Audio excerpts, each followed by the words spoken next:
Hello everyone and welcome back to the channel. In this video, let me show you how to change predecessor in Microsoft Project.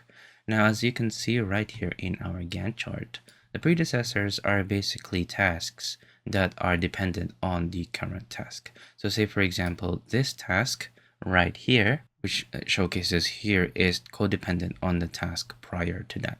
So it means that we need to have completed task 2 in order for us to go into task 3 itself. And then the same goes for these ones where task 4 right here is reliant on this task 3 right here.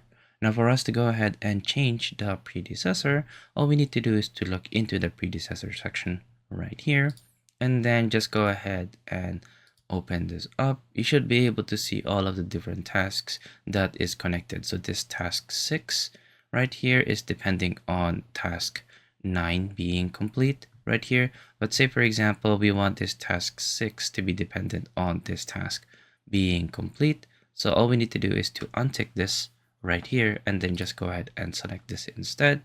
And if we go ahead and update this, you should be able to see that this task is solely connected. This task 6 is connected to this task right here, meaning that we can go ahead and go into this one if this is completed. And there you go. That's how you would go ahead and change the predecessor in Microsoft Project. I hope you have found this video helpful. See you guys next time.